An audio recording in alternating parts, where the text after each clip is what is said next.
Welcome to Taps and Tales, a podcast about football strips and the stories behind them. My name is Graham Hanlon. My name is Kieran McCaughey, and welcome to episode 1. I'm just trying to remember all the... You checked what subs? I was just looking at all the subs.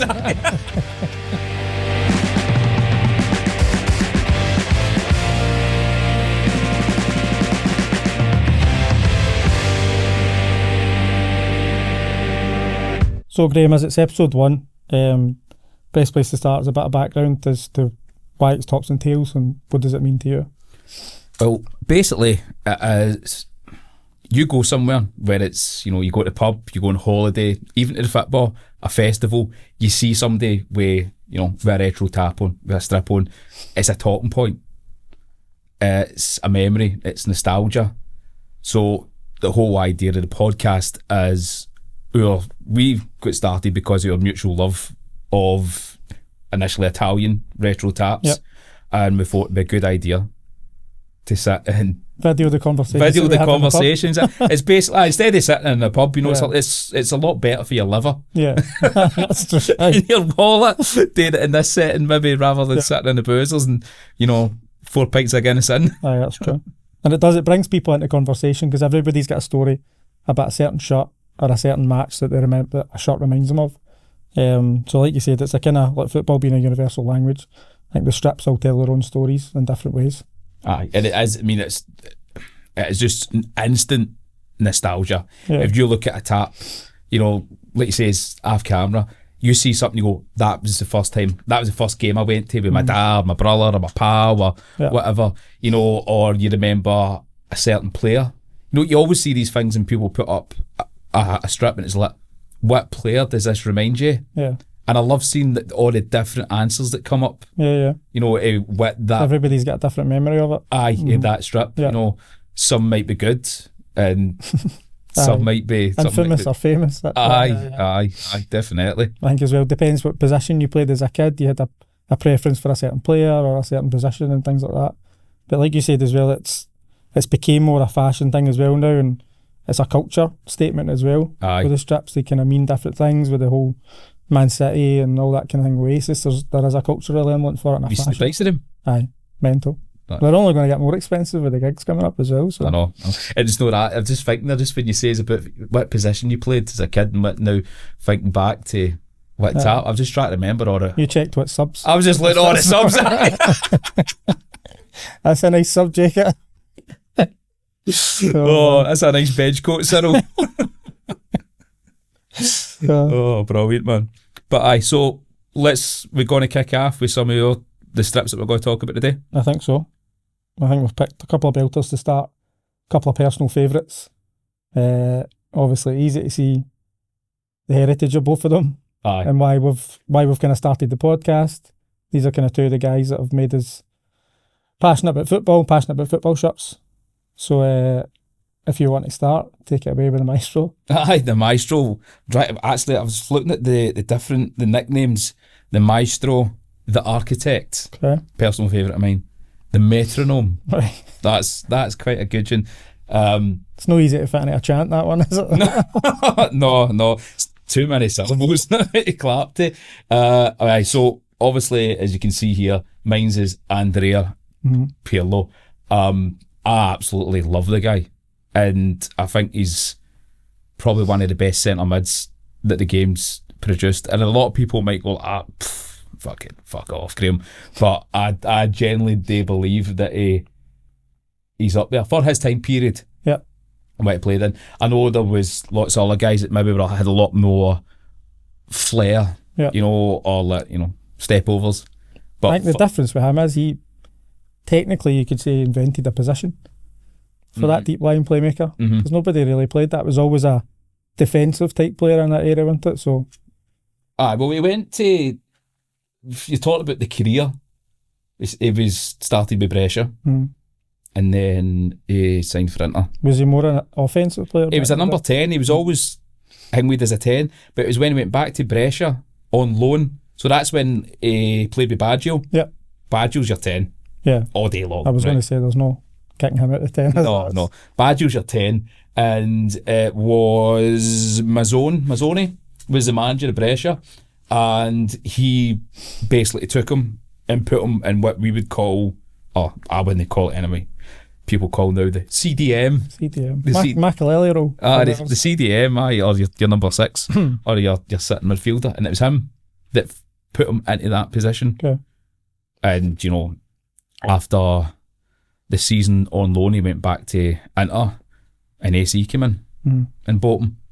And, you know, that completely different player for how he started his career. Yeah. But his early career is actually quite interesting. I mean, a lot of people don't know that he played for Inter Milan. Yeah. So Brescia, and then from Brescia to Inter Milan, and then 2 loan spells. First one was Regina. I think he actually played with Nakamura there. They did play with Nakamura, yeah. So he tried to get a Regina tap with 30 Pirlo on it. Because they're on Nakamura, probably. Usually. There's Nakamura ones, aye, but I want a Pirlo one. I know. I'll get you a Nakamura. I'll get my Nakamura one, aye. And then he went back to Inter, and then we sent back out on loan to... just to go back to the Brescia one, did he play with Guardiola? Yes. As well? Yes. Terrible midfield. So, when you think about it, aye. But I think that was like the highest ever finish in like years. I think they finished like 5th or something. Yeah. Guardiola, Baggio was there. And... Did they have a boy... Was it Dario Hübner? Was he in that team though? Am I making stuff up? I don't know, mate. I'm sure they had a striker, he looked like a porn star. Dario. If it was Italian, I'd probably say there's been a few. His name is Dario Hübner. Aye, he was pretty good. One of these just kind of maverick guys that's terrible and then 10 out of 10 one game and amazing. I look him up, see if he is. Right, I'll add that to the Dario list. Hübner. And then I obviously AC came in. But when I was doing my research and bits and bobs, in fact, it's in his book. I read his book, and it was talking about Roy Hodgson, when Roy Hodgson was the manager in Milan, and he used to call him Pirla. So like the Lombardy region. I thought you were going to say Roy Hodgson taught him everything he knows there. No. And then Roy Hodgson's coming on the episode next week. Have you seen the hang with Roy Hodgson, and it's Born Slippy? Oh, right, aye. Mad Roy, sad Roy, coaching the Eagles, Roy. He made that up, didn't he? He definitely made that up. So Roy Hodgson used to call him Pirla, right, which is slang for idiot. Cool. And you're like, how rang? That's better. So then AC Milan, I've actually got some stats here. AC Milan honours 2 Champions Leagues, 2003, and then the revenge one in 2007. 2 Serie A titles, 2004, 2011. Coppa Italia, Super Coppa Italiana. 2 UEFA Super Cups in 2003, 2007. Over 10 years, 400 games and 41 goals. And obviously in between this time as well, he wins the World Cup in 2006. There's also an interesting point within that timeline that's in his book, and he's talking about how he was either playing in the new camp with Italy or with AC Milan. I can't quite remember. And there's a chat in the dressing room door, and somebody says, Roy Hodgson's at get it, stupid. You're the right changing room, stupid. Pep wants to speak to you. So he's away up the stair, and Guardiola's like, you want a glass of wine? And, you know, they're sitting, they're talking. Imagine being a fly in the wall for that conversation. Just with, do you know Pirlo's got his own wine? Yes. I was going to say. No, I did. I've tried to find it a couple of times when I've been in Italy, but I can't. Well, my brother's a big Pirlo fan as well, so I've heard all this in the other year as well. And we got him a bottle of Pirlo wine. We got it from Eusebi's Deli. Aye, I know Eusebi's, aye. Other delis are available. But we said we got it for Eusebi's Deli. And I don't know what it tastes like. There's no sponsorship, by the way, with Eusebi's. He'll not let us open it, but... Aye. Does he not let you open it? No, it sits in his mantelpiece. His missus is accidentally going to break it. She definitely is. Oh, I'd scalp it. Aye. I'd scalp it. You can keep empty bottle as well. Comes in like a wooden box with like, what's called, like sawdust and all that, and a wee certificate and all this. Why don't you just drink it then put like a wee strand of Pirlo's hair and all that. Just fill it back up with a bottle of like shy pig or something, do you know what I mean? Aye. Could be anything. Where was it? Guardiola's anyway. And like, imagine that midfield. Pirlo, Iniesta and Xavi. Imagine that as like your midfield three. if that went ahead. Absolute destroyers, eh? Oh, unbelievable. Because I'm trying to think who would have been in there before. I think it was Busquets, maybe before this time. I think maybe Yaya Toure. Yaya Toure, aye. He was terrible though, wasn't he?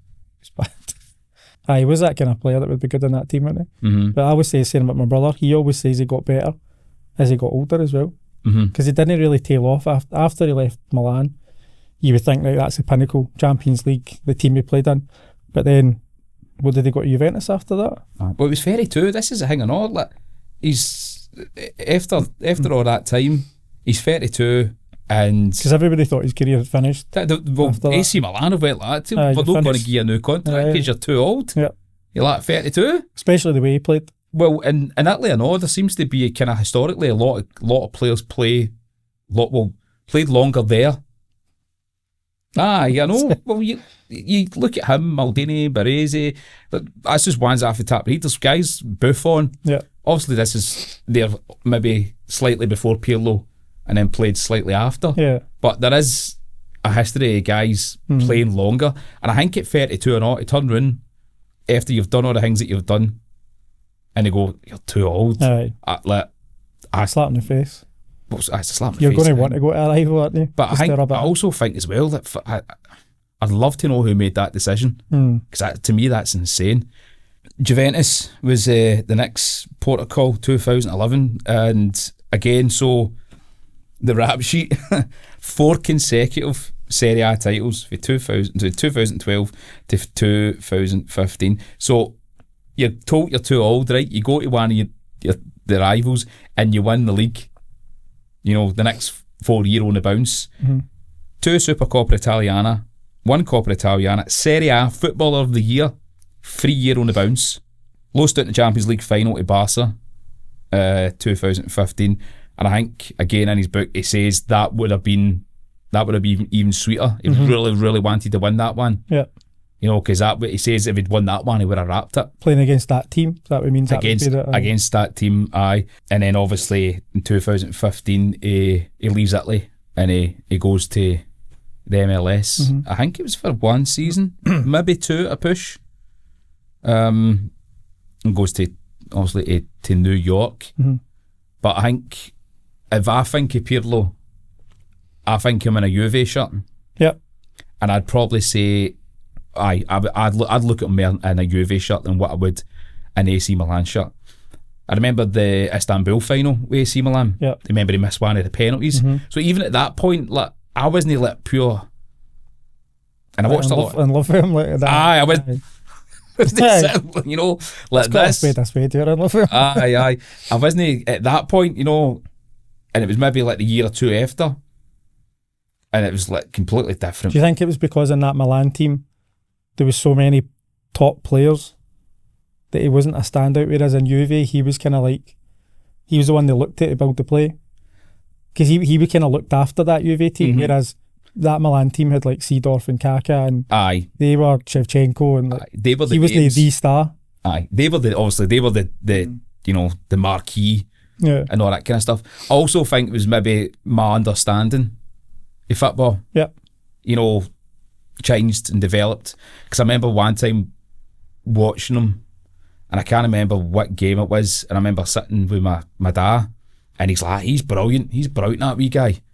And I'm like, who? And he went, him there. And I was like, I'm thinking myself, well, he's not done anything like outstanding in terms of, like, you know, running past 3 guys or like a couple of step overs and, you know, all that kind of stuff. But he's like, no, everything. See, he's like, all the simple things, all the, I was going to say easy things because they're no easy things. He does the basics. He does the basics to a world class level. Aye, like Celtic, Brendan Rodgers, world class basics and all that.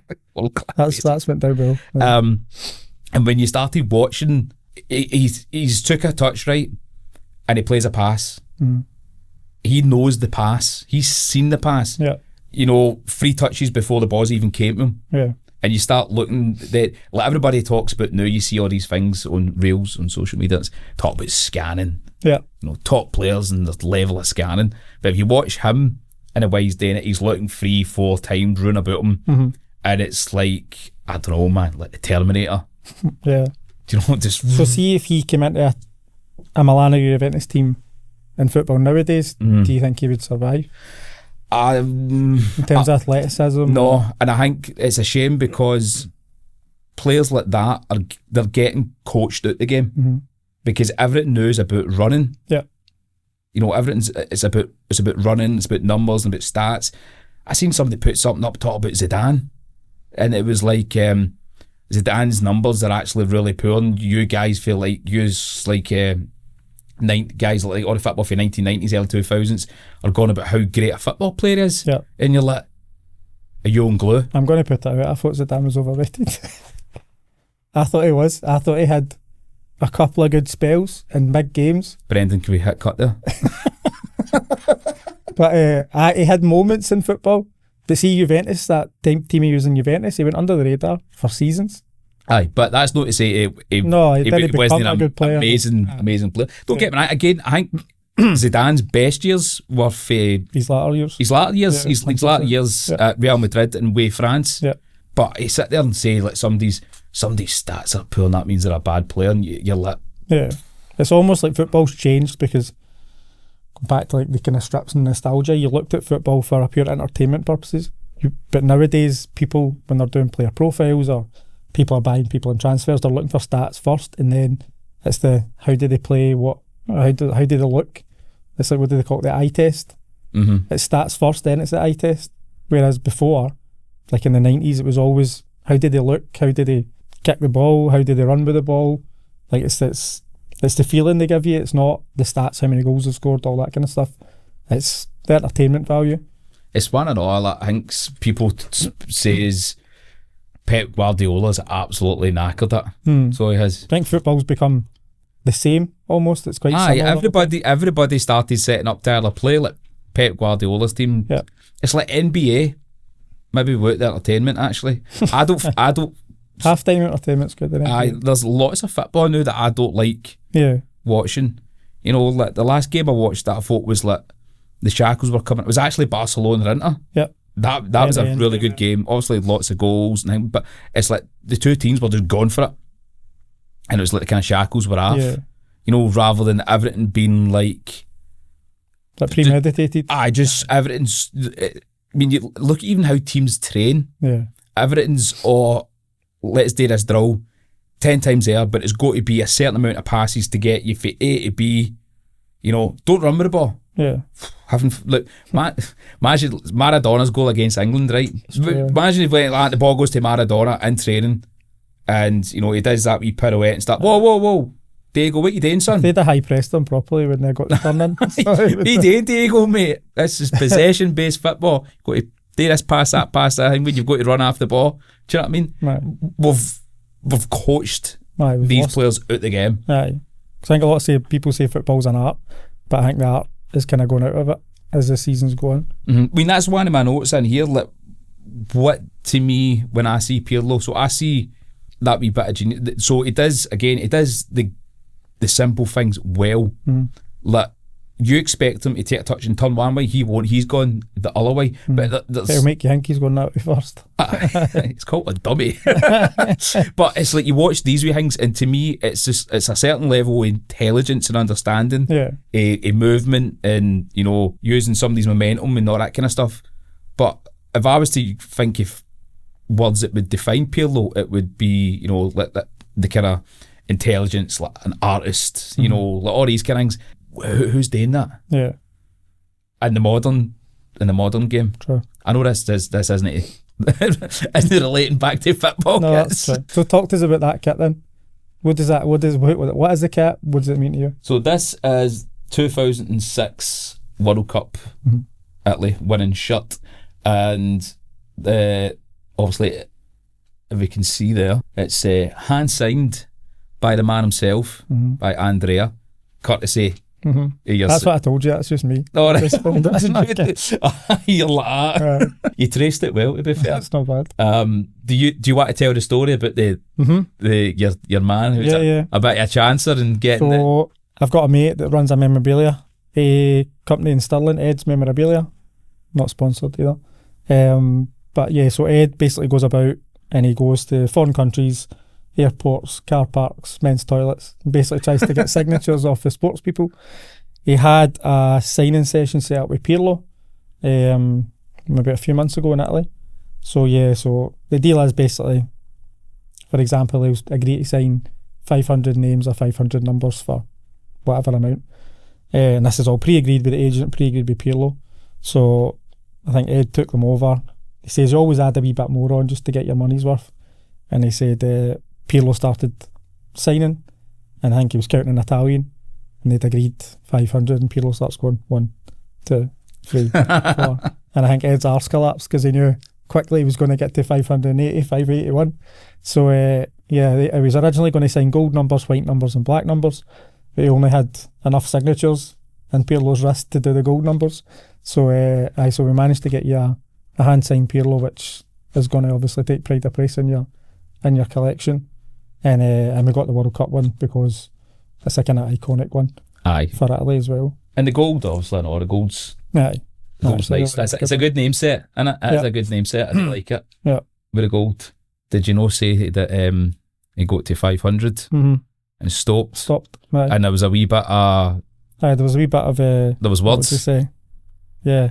You broke into our agreement kind of thing. I think a lot of gestures. Oh, no, aye, you better. Chucking pens in it and that. But aye, so he definitely got them done anyway. So, but aye, and I say I got my brother one done as well, which he loves. It's he's not got it yet, so you're lucky you've got yours. I know. I know. I'm more than happy with that one. Right. So I've got just a wee interesting side piece here when I was looking for some stuff to talk about. Pirlo's 5-a-side team. Okay. Do you want to have a guess? What are we going formation wise? So it is 1 goals. This one? Right. Did I tell you this by the way before we started? Because if I did, I'm trying to remember if you did. So I can look like you got about really good. Did he have himself in it? Aye, I'll give you that one. Right. Aye, he's got his in it. So Buffon, 1 goals, right. 1 centre back. Okay. Maldini? No. Chiellini? No. Christ will be here a while. Try to think who he would have played with. He wore 13 for club and country. Nah, no get it. Nesta. I was going to say him, but I couldn't remember. He played with him in Milan, didn't he? Aye, and obviously in Italy. And then 2 in the midfield. I was actually quite surprised with who he put as his other midfielder. Gattuso? Aye. Him and Gattuso, midfield, aye. I was quite happy with that one. I think we... Wouldn't be my choice, but... well, I think the players that he's played with. But I think he's got a wee soft spot for Gattuso. Just the way he talks about him so fondly. He's running for him. Probably, yeah. Aye, well, I don't know. Apparently they used to wind him up all the time. There was one where Gattuso's deal was winding up at Milan and they were all in for their lunch one day and he'd left his phone on the table and he texted the chairman saying, "Hi Mr. Chairman, if you give me a new deal, I will give you my sister." I think Gattuso got a 4-year deal. Aye, probably. My sister wasn't too happy. I know, I don't think she was too happy. Right, and then 1 up front. Tough, that's tough. Right, so I'll say to this one, right, he's played with both of these. Well, he's been in the team as the same one of these. But he's played with club and country with them? No. He's played at 2 teams with this same name. The players get the same name. That should be really easy then. So he played at Juventus with one of these and he played at Inter Milan with one of these. Juventus and Milan. I'm pretty sure he would have wore that top at Milan.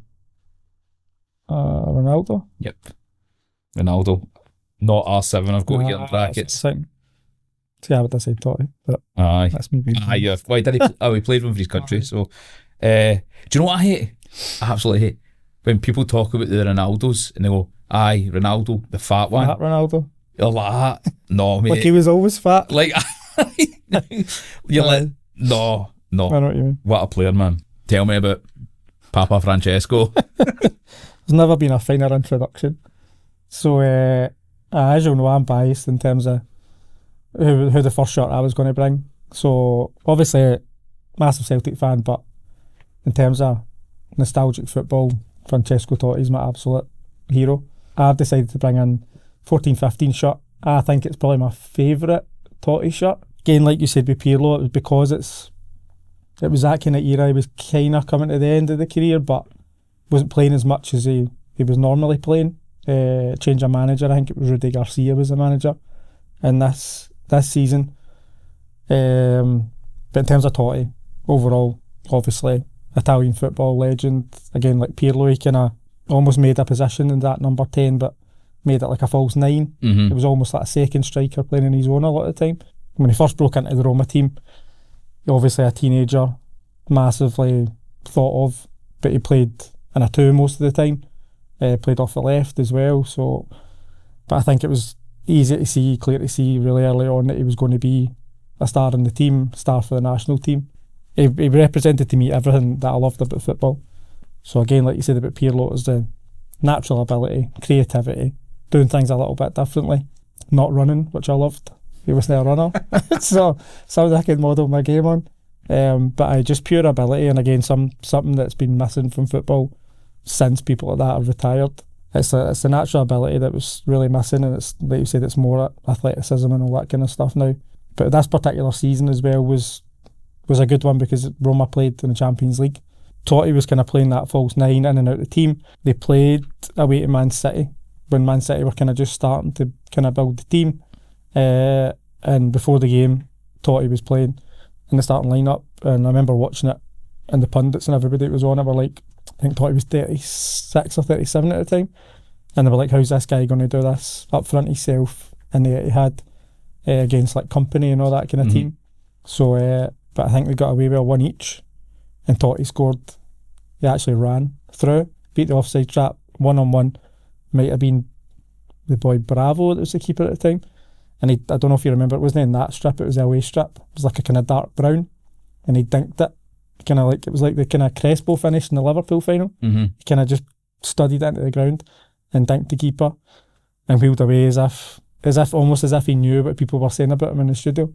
And even at like 37, it was almost like, I've still got it.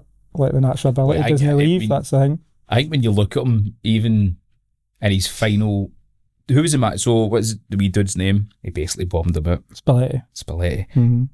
And you look at him at that age, at what he's given to Roma, like a 20 odd year career. So what are you talking here? 17, 40, 23 years. And even when he started coming back, and he was coming off the bench, and he was still scoring goals. Last minute volleys, penalties. Screamers, man. See when you talk about the wee things, see if you look at a kind of like a showreel. He taught his goals, see some of the chips, and it's left foot, right foot. Do you know what I mean? I'm sure there's a saying, I think it's like, there's an Italian saying for I'll chip him, and I think it was made up for Totti, because like you said, he had so many dinked finishes. Sure, I need to find that out, but I'm sure there's an Italian phrase that means that I'm going to chip him. Totti, I don't know if he was quoted or somebody made it up saying I'll chip him, and this became a kind of common phrase for all these kind of finishes. So if we end up with any Italian viewers, come se dice I'll chip him. Right? What he said. But it's not just chip, it's like some of the finishes, and you know, again, one club through all that time. Well, that was the thing, the whole obviously Real Madrid thing that came in, that he was supposed to go there, and he'd apparently signed, and then at the last minute he said he couldn't cheat on Roma, but he could cheat on all his wives. So this shirt was the actual, not this actual shirt, but this style of shirt was the one he did the selfie in the crowd. Remember he did that? I think it was maybe after a derby, and he did the selfie, which took somebody's iPhone off him in the crowd and did the selfie with the cover suit. So I think that, in terms of like the way it looks as well, it's just clean shirt, and the name set's really good on that one as well. Because a lot of the time, remember they used to do the Champions League, they put the star and all that kind of stuff in it. I think that's quite cool. And then if it's got a patch on, I quite like the patch. That's lovely. See, I like the I like the Kappa ones. In terms of like, just couldn't wear them. Just couldn't wear them, mate. That makes you feel worse. I know. You put one of them on, man. Circulation starts getting cut after your heat. You look like sausages. But you see them on the telly, and you think, look at it. Oh, aye, check, aye, man. I'm trying to slick a hair back and all that. You know, wet it all back. And kid myself on. Oh man. Favourite, so that's obviously your favourite Totti tap. Favourite so. Roma tap? Favourite Roma tap would probably be Scudetto winning one. So what would that be, 2000? Like the Ina Italiana one. Mm-hmm. Again, like one of the Kappa ones. Mm-hmm. So we had Totti, Batistuta, Montella was the front three. Again, you couldn't wear the shirt, but I've got a few in the collection, but they just hang there. Good to look at. But again, just the cleanest of shirts. Little round collar with the kind of like the tangerine on it. I'd say that's my favourite. Probably just because it was a Scudetto winning one. See, I thought you were going to say the Barella. I like the Barella one. Aye, the Barella one's good. Probably a wee bit before my time. That's probably the only thing about it. And that was early 80s. No, sorry, mid to late 80s, wasn't it? Aye, maybe 88, I would say. But I was kind of like, obviously, this jacket I'm wearing is the copy of the jacket that they kind of had at that time. I've not had the balls to wear the full trackie, but I've got the trackies as well. You got the trackies, you get the full Mourinho. Have you seen that picture? No. You need to see that picture here that Brendan's going to put here. Aye. It's Mourinho Insert. on the airplane, looking nonchalant as in full Roma trackie on. Do you know what I loved? See how the Euro 20, it was maybe 2020, but 2021, and it was like the Italian team all coming off the plane and they've all got the Mane suits on and all that, and they're all like, you're like, do you know what? You've won it already. You've definitely, I mean, put it this way, it wasn't Liverpool 1996 with the Spice Boys. That's true. You're like, that is class. No, they need to bring that back though, the suits. I think. What, the white suits? No, maybe all the white ones. I was going to say. The teams don't do that anymore, do they? When the Rangers. You've got to have your suit, you've got to have your brown brogues and all. That's true. I don't know if any other teams do suits, do they? For finals or? I mean, obviously the managers with the, I think. Do you think it's more that they want to tell the players, you need to wear this, you need to wear that? Maybe they're too scared to in case they go in a huff. Do you know what I mean? Instead of like, no, you're going to look smart, son. Aye. Get a proper haircut. Aye. You can see a few of them rebelling against that. Would be quite interesting. Like, he was one of the first ones I thought, like, I'm going to nail the colours to the mast. That's my guy, basically. And it was kind of the first time, apart from watching Celtic, the first time I remember I'm going to watch a Roma game. Anytime Roma are playing, I'm going to watch a Roma game if Totti's playing. The thing is, if Totti wasn't playing, I wasn't really that bothered. So it was kind of like that kind of thing. It was the first time I'd kind of had an affection and affinity with a player rather than a club, which is quite different. So I thought, you nail your colours to the mast. That's my guy, basically. Or Football Italia. I've seen a couple of campaigns get it back. To bring it back. Like if anybody's going to sign up to a campaign, sign up to go for that. Definitely. Because that's when you talk about nostalgia. That for me is nostalgia. Well, this is probably loosely based on where that started. I mean, because for me that is that's the memory of me and my dad every Sunday. Smell of toast. Like he would go in and burn the breakfast. I thought you were going to say Buckfast. Oh. No, the smell of Buckfast. I love the smell of Buckfast in the morning. Oh no, that's away days. That was away days back in the day. No, for me that was nostalgia. That's how I get into Italian football. That's what I love to put it. Yeah. I think it was obviously Italia 90 was what turned my dad into Italian football. Yeah. And then watching Football Italia on a Sunday, he would go in and he'd burn the breakfast, and I'd get these bloody cremated sausages and bacon that would break your teeth. Then we'd sit down and we'd watch it every Sunday. And it was like, it didn't matter how bad the breakfast was. It made it almost palatable. Do you know? Like, do you remember George Weah's goal against? I think it might have been Verona. The one he ran the length of the park. And he took the ball for the ball just dropped him in the 6-yard box, and he ran the full length. I'd never seen it like that in my life. I think that was that might have been the first video or first goal I remember watching on a computer. Like, see when you first get dial-up internet and all that. I think that's the first thing I might have downloaded was George Weah's goal. I remember that. A good goal for the first one to download. Absolute screamer. He scored it on the Saturday and I downloaded it 3 weeks on Tuesday. Your dad couldn't go on the phone because you've got it plugged into the wall. To strike it and she lifts the phone up. Like, no, what you doing, woman? But I know that is one of the iconic goals. Do you remember the first game that was televised? I don't remember who they were playing, but I think it was Sampdoria. Was it Sampdoria, Bologna? Can check that, but I'm sure it was Sampdoria at home. And that's why the Sampdoria shirt behind you, That's 95, 96, but kind of it was just after that time. But that was kind of why I also like Sampdoria shirts, because that was like the start of the love of Italian football. And that iconic kit as well. What team at all? When you like Vialli, Mancini, Signori, Chiesa, I think was up front at that time. And then obviously like players like Varane and stuff started playing as well. But Madsunas. No, Varane was Parma, wasn't he? Varane played with Sampdoria. Then he went to Parma, That Parma team, I know. You've got a Parma top up there, haven't we? Well, I think that's probably the shirt from their most successful. I think it was that they won the Cup Winners' Cup. Was it Cup Winners' Cup? It's mad when you think of it. Like, well, Pirlo managed Sampdoria for a brief spell, and then was relieved, and then somebody else came in. Have you Is he relieved to be relieved? To be honest with you, I think the way they've went in recent times, do you know they were nearly relegated to Serie C there? Is this just that week there? Was that a technicality or something? Well, Brescia's went bust. That's what it was. Brescia's went bust, and they had to play a playoff.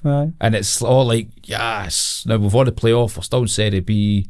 Now Sampdoria goes marching on, Kieran, and you're like, I think we're slightly papering there. Like, hanging your heads in shame. You know what I mean? Yeah.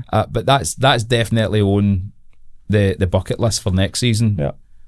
To go to, like, my two big ones, I want to go to Genoa, see Sampdoria, and I want to go back to Bologna, because I've been to Bologna's, been to the stadium and walked around a bit. Tried to get tickets the evening they were playing Juventus. I was going to say, is Bologna quite an easy one to go to, because can you not travel there from Glasgow straight away? No, do you go there is direct Bologna? No, there's direct flights, I think. Well, you'd have to go into. I'm sure there was some. There is direct flights into Bologna. I think it's maybe Edinburgh. Yeah. But we went last year and we're doing like a kind of tour of like Northern Italy. Right. And we went the night they were playing Juventus, and there's a couple of people selling tickets. There's one dude, and I says to him, "Quanto costa?" Now, how much does it cost? I thought you were going to say, "I'll stick a nut in you if you don't give me that." And he said to me 200 in Italian, and I was kind of like, did he say 200 there? And I went like with my phone now. Type it in. And he said, there was your phone. no, and it was me, my wife, and my two kids. So he said 200.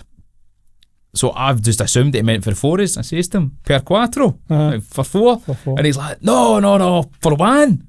For one, he's like, you buy it. Juventus. And I was like, no, 200 quid for one ticket. And I was like, also that's touts. And he knows right away we're tourists. He hears the shit attempt at Italian. You were head to toe in Gucci as well, weren't you? So you were absolutely dripping.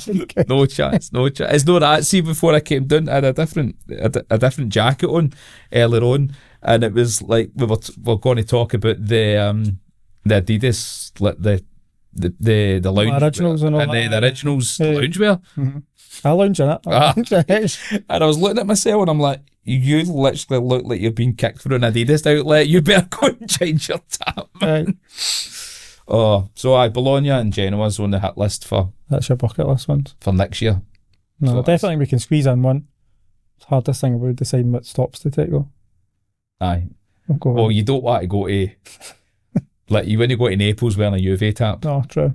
Do you know what I mean? I think maybe in some other cities, I've seen people wearing Juventus taps in Milan and like vice versa. It's not as big a deal. It's not as big a deal there, but I think like if you go to, Naples and you're wearing a Juventus tap in particular, it's kind of mostly like one club city, isn't it? They've got a kind of strong bond with the team, haven't they? Most of them.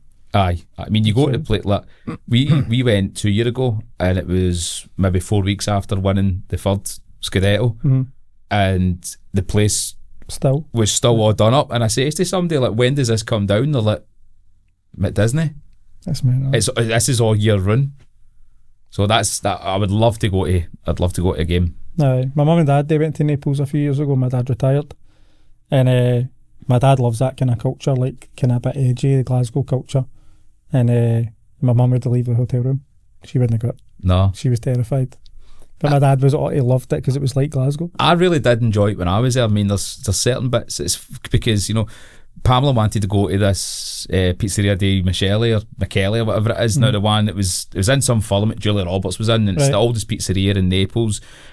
people are queuing for 2 hours to get a pizza, and it's all these Instagrammers and doing all this. Then you look round the corner, there's a wee guy sitting doing a shite in an alley. 7 pizza. You're like, I hope you wash your hands, son, before you do.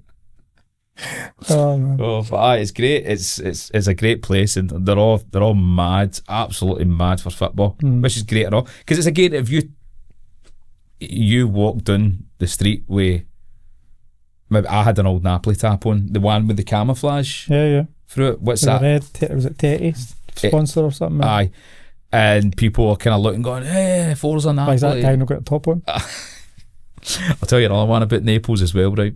We went for aperitivo, and I started talking to this couple for Rome, and I went to go and use the bathroom. And has anybody been and used a bathroom in Naples? No, the one you store. And I've walked in, and it was like Train Spotting, the worst toilet in Scotland. Aye. I walked in, shut the door, and when I went to shut the door with a handle, and I just done this, and the handle and it was horrific, man. And I had to get the horror back into thing and use my wallet, because I had one of the wallet buddies, now hard, it's like a key thing, it's like hard metal, and it's got like a bottle opener and all this crap on it. I had to use that to get the door back open, or else I'd probably still be in there. Aye. You give the hand up with the next guy that's going in. Yeah, mate, I passed the bathroom. So for me, when obviously we get asked to bring in a shirt, I instantly thought it was going to be a Totti one, it was going to be a Roma one. It represents everything I love about football, and especially about Italian football. Aye, likewise. I was never ever going to kick this off talking about Pirlo and talking about all the different shirts that he's worn. As if you need an excuse. As if I needed it. Do you know, we had a 40th birthday party, so we did, for Pamela, before we went on holiday there, and I was like, just go pick this shirt up off you. In fact, you gave me this on a Friday, and the party was on the Saturday, and we're sitting talking about stuff, and somebody says, "How are you getting on with your kit collection?" And I was like, right down my own. No, it's a medium, mate. That's very Kappa if I try to get that one. Oh, right, so we're going to move on.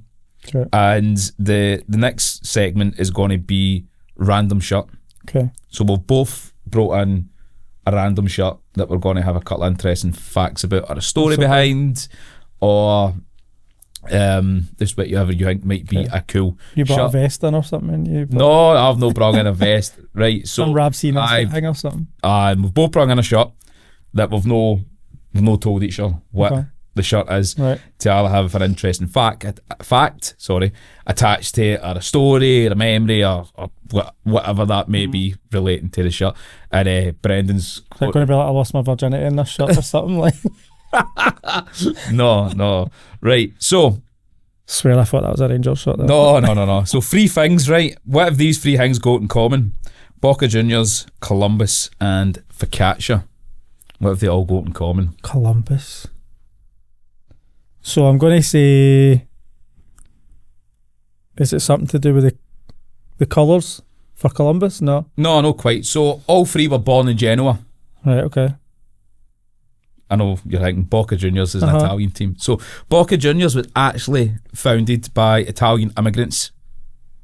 In particular, they were from Genoa. Right. And last season, the 24-25 season... So even in your other shirts, you still look for an Italian collection? Aye. Well, that's the reason that I like Boca. I'd pick Boca River Plate as that connection. And in the 2024-25 season, Genoa, as a tribute to the Genovese immigrants who started Boca, had the away kit in the Boca colours. Okay. So when I went to Juventus Genoa match in Torino, the Genoa away kit looked like that. Boca Juniors, founded in 1905 by Genovese immigrants, and apparently the club's colours are meant to be based on the flags of the first ship that came into the harbour after the port, after the foundation, the port in Buenos Aires. But there's no concrete. Aye, folklore. Aye, it's a good story. So was the flag on the mast on the ship? Aye, was meant to be these colours, and that's why. So what ship was it? What flag was it? I don't know, mate. Sweden, I think it was. I actually think it was Sweden. The Boca Junior flag, I think it's based on a Sweden flag. right? I think so. Oh, there you go. Right. So that's You can my look it up, but I'm pretty sure it's based on the first ship that came into port was a Swedish ship, a right. cargo ship, and that's what they apparently. Well, you know more about that No, story. that's the only story I know. That is literally the only story I know. But I'm pretty sure that's where the colours came from. That's why I went for the colours there. Well, that's more information than I actually had. Right, tell me about this, because this is an absolute stoter. Yeah. So again, like the Totti one, it's my first kind of memories of football when I kind of fell in love with a player or fell in love with a team. So this was a Valencia 2000-2001 home kit. Yep, I remember it well. When they've got to their first Champions League final. They got to 2 back-to-back, didn't they? So that was the first one they lost. They lost to both of them. Aye. They lost 3-0 to Real Madrid in that final. Valencia played Rangers, PSV, Barcelona, Bayern Munich, Juventus, and somebody else to get to that final. I think our group was Rangers, Bayern Munich, Valencia, and PSV Eindhoven. Because I remember we took points off PSV Eindhoven. I think we drew with Bayern Munich at home, and we were beaten away. That's the game that Michael Moles they got injured. Yeah.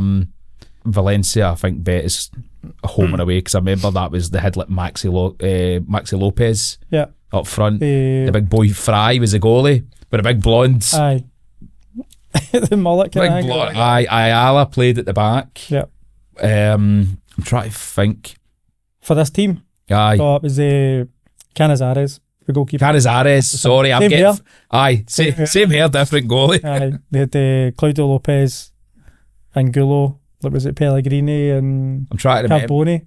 I'm trying to think of other players. Ayala, and who was the boy? It was like kind of number 10.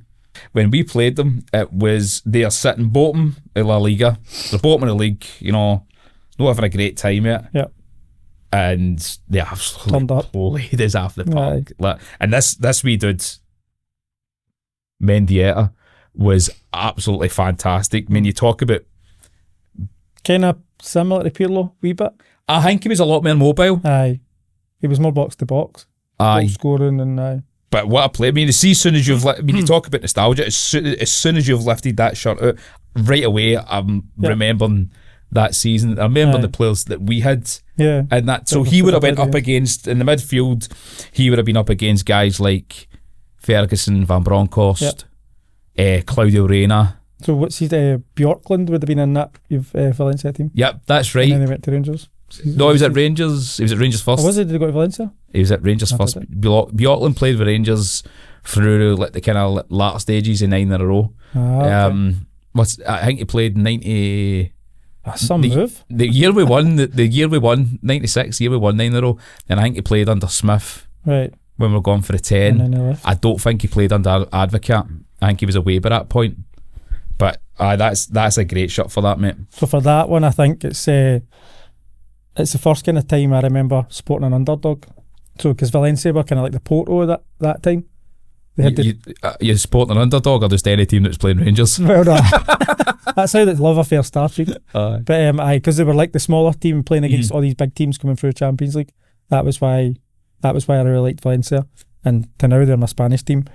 I used to say they were like the Porto of the time, like you said, they had all the great players, and then they all get picked off by the big European clubs, and then they basically nosedived ever since. Do you want to tell me, I don't know if you remember this, but Mendy ended up playing with Middlesbrough. And did Middlesbrough went to the UEFA Cup? So he went to Lazio after Valencia, so did Claudio Lopez. They went to Lazio for mega money back in the time. Gonzalez, that was the guy I was thinking about. Kelly Gonzalez, Maxi Lopez. And then he ended up at Valencia. Ended up at Middlesbrough. So the Riverside. Aye.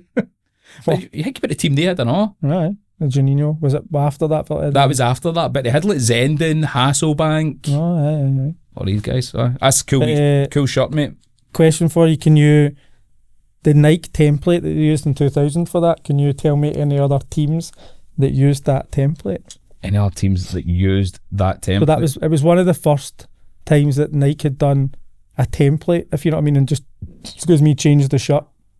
So there's 4 off the top of my head that I got. 4 off the top of your head. Is Barcelona one of them? No. So you've got an Italian An English, 2 English and a Portuguese that I've mentioned twice already. Right, so Porto. Arsenal's the other one. Porto, Arsenal, and an So Italian. the Arsenal one was the one that had the navy blue piping with the JVC. Yeah. That was the same template as that. Right, so Porto. The other one was a kind of Arsenal. forgotten about team you love. We've spoke about them on this pod. Italian team. You were talking about being there. Juventus. Napoli. So they used that template. Right. I know why you talk about The it. dark navy as well. That's a great shirt. So the dark navy Napoli one was the same, exact same as the Valencia away. Love them that much. I forgot the bloody shirt. That is a good shirt. So they had the same shirt as that. Just the badge was different. And that is cool. And the other one was Leeds United. The Leeds United team, and it was like Alan Smith and Rio Ferdinand. Listen, I could go for. I love that Leeds team. team. That was, you had Nigel Martin or Robertson in goals. You had Gary Kelly, Woodgate, Radaby, Ian Hart. I loved Ian Hart. So you talk about guys playing your position. Ian Hart, man, what a left peg. Harry Kewell, Lee Bowyer, Batty. Can't remember who was on the right wing for them. Would have played maybe was it Wilcox? Wilcox or Smith, and then you had Viduka, Robbie Keane up front. Then they signed Ferdinand as well. But they went to semi-final? Semi-final of the Champions League. That's nuts. Then obviously that was like a Man City before Man City. That's what they were kind of did, didn't they? I mean, no, maybe so much like having like the kind of like unlimited funds, but I think what happened was a bit like Icarus. Speculated. They flew too far close to the sun, and now they're, well, don't get me wrong, they're coming up now, but it just shows you, but and all, like they pushed and and it was just a kind of a bridge too far. Then you look at how it happened to them financially in the following years. Cool. So if we had to pick a shirt out of the two, what would you say? What would you go for? Or why would you say? Well, I like the story behind mine because I've brought it in, but I would 110% go with this shirt all day, especially with that wee fella's. Well, I was going to say the opposite, just because the club that you've chosen. Right. Because it's such an iconic club, and again, like a few teams, it's iconic, the strip. If you know what I mean, it never really changes that much, and it represents something more than a club kind of thing. So I'd say in terms of like, that probably means more to me personally, but I'd say in terms of a football shirt and a wider audience, widely recognised, I would go with that. All right, cool. So we obviously can't decide between which one's the best one. So if you want to we'll do a poll on social media as to which you think is the best shirt out of the two.